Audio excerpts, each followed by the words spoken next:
नमस्कार मित्रों।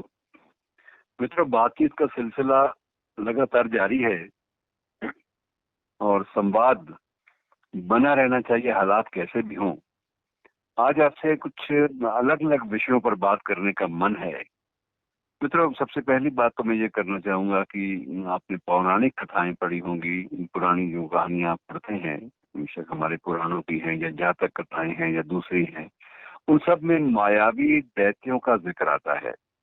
मायावी राक्षस, मायावी दैत्य, वो दैत्य जो स्वरूप बदलने में अपना कोई स्थान ही नहीं रखते थे। कभी वो एक चिड़िया का स्वरूप बन के आ जाते थे और कभी एकदम से वो विशाल काय एक जंगली जानवर का रूप धर लेते थे। अलग अलग रूपों में उनके आपको एक ही कहानी में, एक ही दास्तान में, एक ही किस्से में आपको अलग अलग रूप मिलते थे। और जो ये कोरोना वाला मामला है, ये भी कुछ ऐसा मायावी दैत्यों वाला रूप लेता जा रहा है कि मित्रों कुछ कहा नहीं जा सकता। आज भी आप अंदाजा लगाइए कि इतने विशेषज्ञ, चिकित्सा विशेषज्ञ और परा मनोवैज्ञानिक और पता नहीं क्या क्या, जितने भी विज्ञान के जितने भी डिसिप्लिन हैं, उन सब डिसिप्लिन से जुड़े हुए जो लोग हैं वो स्वयं आश्चर्यचकित हैं कि ये किस तरह की एक वायरस से पाला पड़ा है जिसका स्वरूप ही स्पष्ट नहीं है।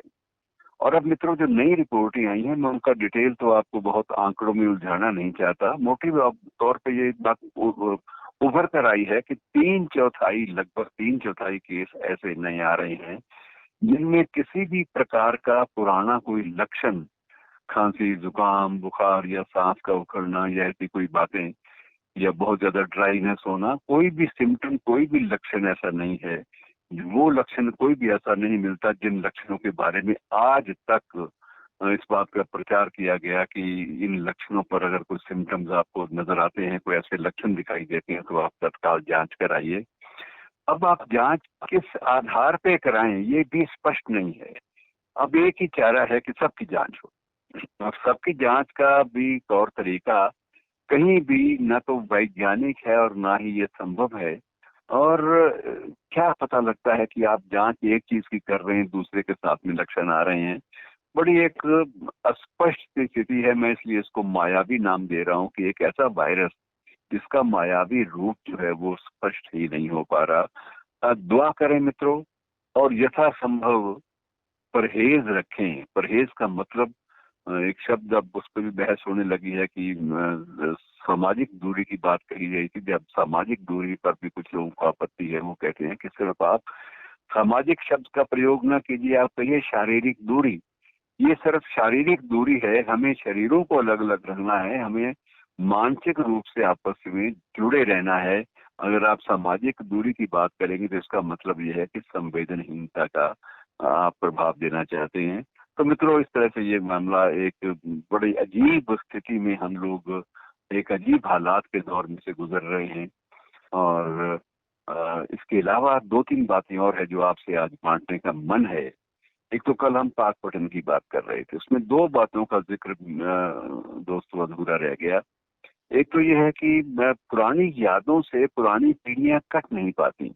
इसका एक उदाहरण है कि भारत पाक सीमा पर एक शहर है फाजिल्का, आपने नाम सुना होगा। तो फाजिल्का शहर में आज भी एक दुकान पर वही मिठाई बनती है जो पाकपटन में बनती थी, और वो है तोशा। और आज भी उस दुकान का नाम पाकपटनियों दी हट्टी है। उन्होंने पाकपटन शब्द को और अपने पाकपटनी पहचान को अपने से अलग नहीं किया। और दूसरा जिक्र इस बात का कि लुधियाना में भी बहुत सारे लोग बाबा फरीद की नगरी से आकर बस गए थे, तो उन्होंने यहाँ से आकर एक अखबार ही निकाल दिया था, सदाए पाकपटन। और सदाए पाकपटन के नाम से भी अखबार उर्दू में लंबे अरसे तक चलता रहा। तो ये एक जड़ों से जुड़ने वाली बात होती है। और तीसरी बात जो मैं आपसे बांटना चाहता हूँ मित्रों, आज मार्क्सवाद के एक प्रमुख प्रणेता, एक सूत्रधार, एक सशक्त हस्ताक्षर लेनिन की 191वीं आज जन्मतिथि भी है।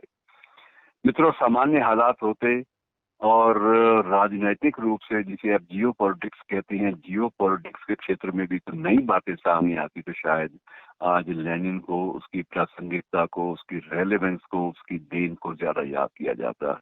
और मित्रों, अब वैसे भी जिस शहर में, जिस देश में लेनिन ने बोल्शेविक क्रांति की नींव रखी थी, उस देश में भी आज लेनिन की प्रतिमा पर माल्यार्पण करने या वहां अपनी श्रद्धा सुमन अर्पित करने कोई नहीं गया। उनके अपने ही देश में लेनिन की मूर्तियां जो है वो उपेक्षित भी रही। चंद लोग इकट्ठे हुए और उन्होंने लाल झंडा लेकर वहां पर गए और एक जिंदाबाद करके, और जिंदाबाद उनकी अपनी भाषा में जिंदाबाद करके, हमारी भाषा में तो यकीनन वो नहीं करेंगे। और इस तरह से वो लोग वापस लौट आए और वो भी गिने चुने लोग थे। कोई भी उसकी पहचान से उसके अपने मुल्क में भी उसको जोड़ नहीं रहा।